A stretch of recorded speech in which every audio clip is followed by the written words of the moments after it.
자, 우리 예레미야 10장 1절로 5절을 읽어보겠습니다. 오 이스라엘 집아, 너희는 주께서 너희에게 하시는 말씀을 들을지어다. 주가 이같이 말하노라. 이 교도들의 길을 배우지 말며 하늘의 표적들에 놀라지 말라. 이 교도들은 그것들에 놀라느니라. 그 백성들의 간섭은 헛되니 사람이 숲에서 나무를 베어내고 장인의 두 손이 도끼로 그것을 만들며, 자, 그들이 은과 금으로 그것을 꾸미고 못과 망치로 고정하여 그것이 움직이지 못하게 하는도다. 그것들은 종려나무 같이 똑바로 서 있으나 말도 못하고 또 가지도 못하므로 반드시 메고 다녀야 하느니라. 그것들은 할을 주지도 못하며 그것들 안에 선을 행하는 것이 없나니 그러므로 그것들을 두려워하지 말라 했습니다. 그래서 이제 우상의 특징은 3절에 2절에 있는 것처럼 이교도들이 섬기는 거고, 3절에 있는 것처럼 숲에서 나무를 베어가지고 기술자들이 손으로 만든 것이고 사람의 작품이고, 4절에 있는 것처럼 은금경제를 투자하여서 바로 우상을 만드는 것이고, 5절에 있는 것처럼 할을 주지도 복을 주지도 못하는 것이다. 그러면 그들을 두려워하지 말라라고 우상의 특징을 아주 몇 가지로 잘 나열을 하고 있습니다. 그죠? 그 중에서 바로 4절에 있는 것처럼 은금으로 그것을 꾸민다. 은금으로 그것을 꾸민다. 하겠습니다. 자, 그러니까 이제 우리 조상들이 우상을 만드는데 무슨 경제를 투자한다? 은금 경제를 투자한다. 우리 후손들에게는 이 우상의 영이 내려오는 거예요. 우상의 영이 전이되어 내려오니까 우상은 다른 신이기 때문에 참 신이신 주님의 존재 계시, 주님의 존재 계시가 망각되는 거죠. 주님을 알지 못하는 거죠. 입으로만 주여 주여 부르는 거지 주님의 존재 계시가 잘 열리지 않습니다. 한마디로 예수님을 잘 만나지 못한다는 뜻입니다. 그 다음에 이제 은금 경제를 투자하다 보니까 우리 후손들에게 재물 경제 계시, 이 경제 계시가 또 닫히는 겁니다. 경제 계시가 닫혔어요. 경제 계시가 닫혀서 재물 얻을 능력이 상실되니까 가난의 영이 온다. 우상의 영은 바로 영적인 빈곤이에요. 영적인 빈곤이에요. 주님을 존재 계시가 망각되게 되면 영적인 빈곤의 영이 오는 것이고, 경제 계시가 닫히면 물질적으로 가난이 오는 거죠. 자, 엄밀하게 말하면은 바로 7차원 계시가 닫히는 거죠. 엄밀하게 말하면은 7차원 계시가 닫히는 겁니다. 첫 번째 뭐가 닫힌다? 영적으로 봐서 영적으로. 주님의 존재 계시가 닫히죠. 주님의 존재 계시가 닫히니까 영적인 빈곤의 영이 오는 거죠. 그 다음 두 번째는 인격적으로 예수님을 인격적으로 깊이 만나지 못합니다. 인격적인 빈곤이 오는 거죠. 그죠? 그 다음에 영적인 빈곤, 인격적인 빈곤, 그 다음에 마음의 빈곤이 오는 거죠. 그래서 마음이 항상 옥토가 되지 못한다. 마음이 옥토가 되지 못하니까 하나님 말씀의 씨앗이 아무리 많이 공부를 해도, 성경 공부를 해도 뿌리를 못 내리고 열매를 잘 못 맺어요. 자, 그 다음에 네 번째는 육체적으로도 질병이 온다. 건강에 대해서 가난한 거죠. 인맥적으로 빈곤이 온다. 인맥적으로 빈곤이 와서 좋은 인맥, 도와주는 인맥을 만나지 못하는 거죠. 인맥적인 빈곤이. 그 다음에 여섯 번째로 자기 사명에 대한 빈곤이 오는 겁니다. 아무리 큰 사명을 가지고 있다 할지라도 바로 우상의 영 때문에 자기 사명을 일생 동안 깨닫지 못하고 그냥 방랑하다가 죽는 사람이 거의 70%, 80%가 넘어요. 특별히 대한민국 사람들은 유대인보다 천재 DNA를 100배 이상 많이 가지고 태어나는 민족이 대한민국 사람들이죠. 그런데 이 사람들은 뭡니까? 이 조상들의 우상의 영이 흘러가지고 대한민국의 한 7, 80%가 자기 사명을 깨닫지 못합니다. 엉뚱한 것 하다가 죽는 거예요. 그런 사람 많습니다. 엉뚱한 걸 하다가 죽는 거예요. 그런 사람이 많아요. 그래서 자기 사명을 감당하면은 하루를 살아도 100년을 산 것처럼 보람이 있어요. 그러나 자기 사명을 감당하지 않으면 100년을 살아도 불행한 거예요. 재미가 없는 거예요.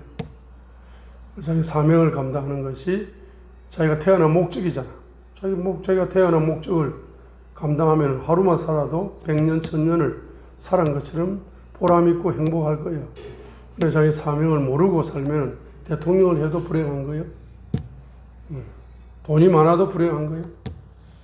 엉뚱한 길 가서 큰 성공을 거두다 할지라도 영적으로는 만족이 없단 말입니다. 자, 그러니까 사명이 빈곤하다. 마지막 7번째는 물질이 빈곤하다. 경제 빈곤. 경제 빈곤이 오는 거예요. 자, 그래서 이제 영적으로 주님의 존재 계시가 닫히니까 영적으로 빈곤이 오잖아요. 그 다음에 은금 경제를 투자해가지고 후손들에게 재물을 얻을 능이 닫혀가지고 경제적으로 가난의 영의 악순환 속에서 빠져 사는데 요 두 가지를 예를 든 거죠. 근데 엄밀하게 말하면 7가지 빈곤이 오는 거예요. 7차원 빈곤의 영에 사로잡혀 사는 겁니다. 자, 7차원 빈곤의 영에 사로잡혀 살기 때문에 어떤 사람들은 예수님을 믿고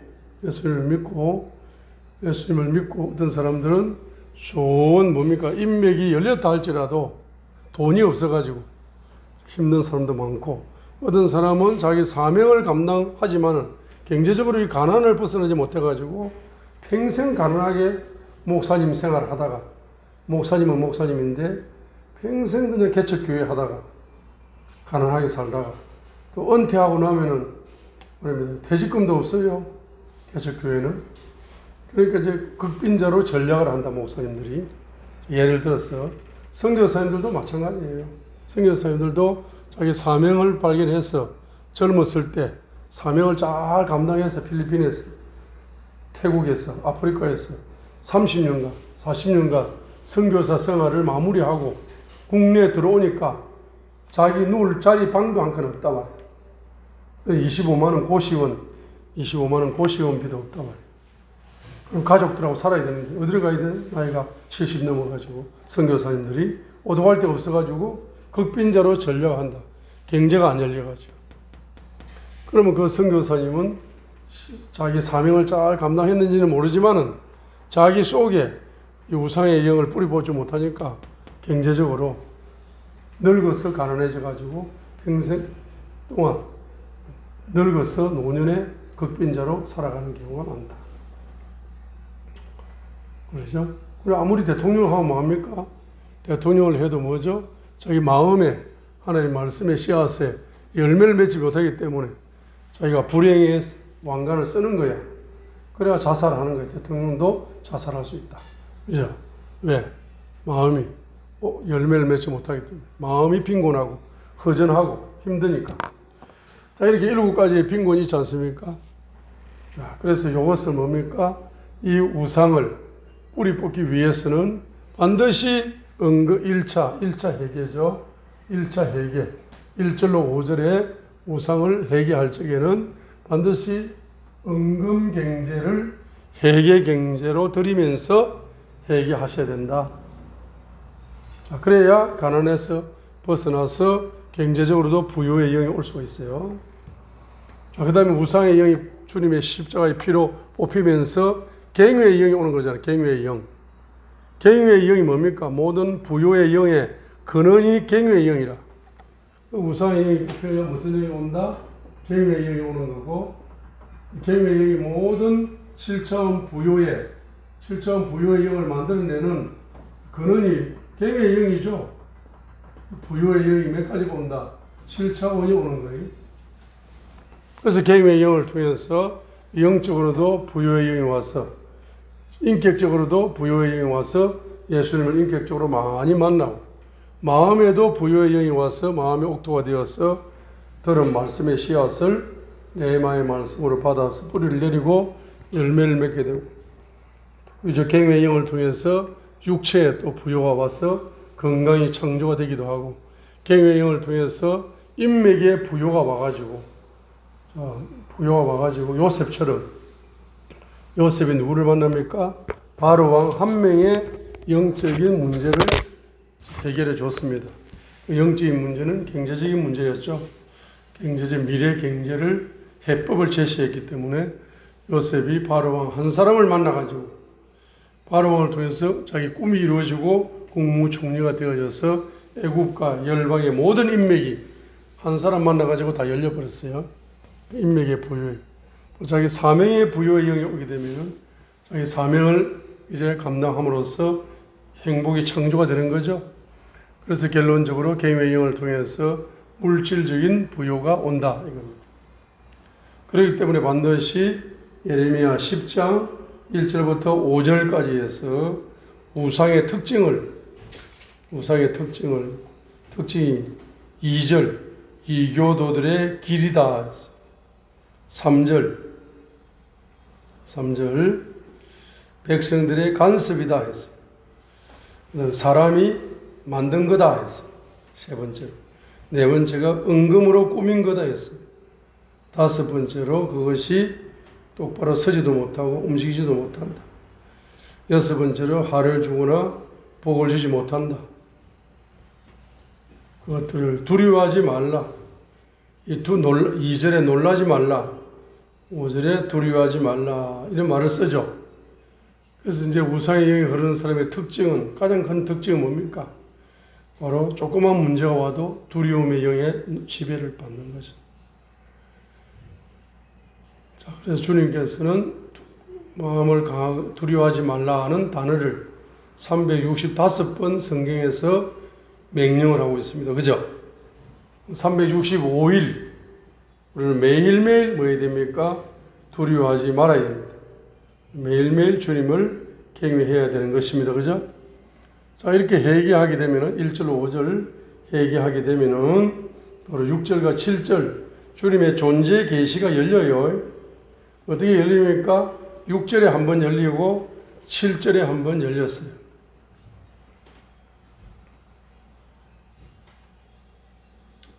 자, 그러면 이제 6절 읽겠습니다. 오 주여, 주와 같은 이가 없사오니 주는 크시며 주의 이름은 권능이 크시나이다 했어요. 그래서 주의 이름의 권능은 크시나이다. 주의 이름의 권능은 크시나이다 했습니다. 권능이 크시다.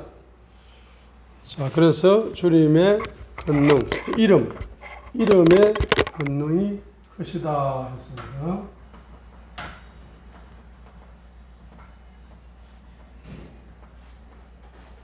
자, 그리고 이름의 권능이 크다는 것은 6절, 6절에 이름의 권능. 첫 번째로 이름의 권능이 크다는 것은 주님을 구속자, 구원자, 구속자 계시가 열립니다.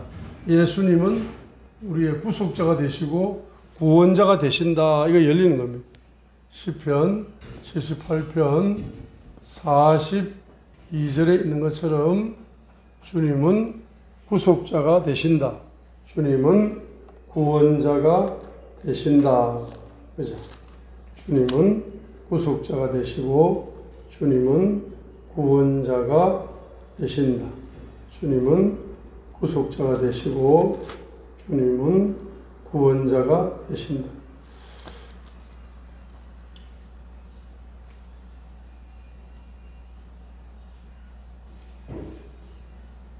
시편 78편 42절이죠.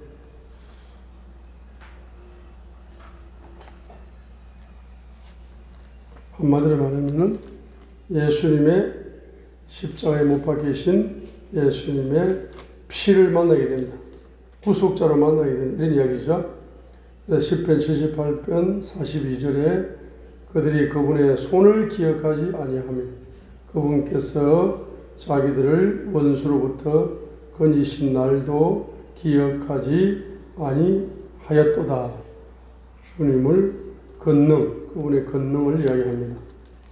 그래서 이사야 43장 11절 나 곧 나는 주니라 나 외에 구원자가 없느니라 했어요.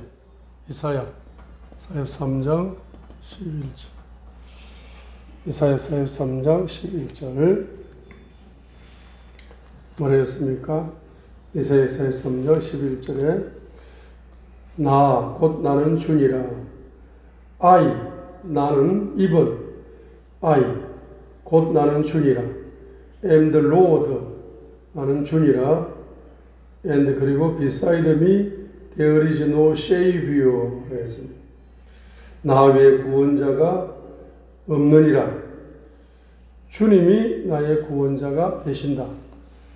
자, 그래서 그의 이름이 권능으로 크시다. 6절 읽습니다. 6절 예레미야 10장 6절 오 주여 주와 같으신 이가 없사오니 주는 크시며 주의 이름은 권능이 크시나이다 라고 했습니다. 자, 주의 이름은 권능이 크시다. 그분이 누구다? 구속자다. 구속자. 십자가에 달리신 예수님의 피를 붉은 피로 만난다. 우상을 회개하면은 예수님의 붉은 피를 십자가에서 떨어지는 그 피를 붉은 피로 만납니다. 그러면서 주의 이름에 뭐가 크다? 주의 이름이 권능. 주의 이름이 권능으로 크다. 주의 이름이 권능으로 크다 할 때에 이 권능이 바로 7차원 권능이 되겠습니다. 그죠? 7차원 권능이다. 그래서 이제 그 이름의 권능, 예수님의 이름 속에는 바로 그분이 신중의 신이시라 신권이 열리는 거예요. 그분이 왕중의 왕이시라 왕권이 열리는 거예요. 왕의 권세. 그분이 주 중에 주가 되신다. 영권이 열리는 거예요. 인맥의 주가 되신다. 인권이 열리는 거예요. 물질의 주인이 되신다. 물권이 열리는 거예요. 그 다음에 언어의 권세의 주가 되신다. 은권이 열리는 겁니다. 기도의 권세 주인, 기도의 주인 되신다. 기도의 권세가 열리는 겁니다.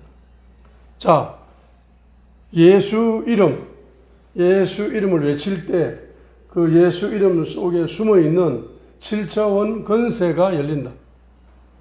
권세와 능력이 열린다. 7차원 권세가 열려요. 예수님은 누구다? 신중의 신이시다. 그죠? 예수님 누구시다? 왕중의 왕이시다. 예수님 누구시다? 주 중에 주가 되신다. 시편 136편 2절 신중의 신이시다. 계시록 19장 16절 왕중의 왕이시다. 주 중에 주다. 시편 146편 3절 주 중에 주가 되신다. 자, 그래서 예수님은 계시록 19장 16절에도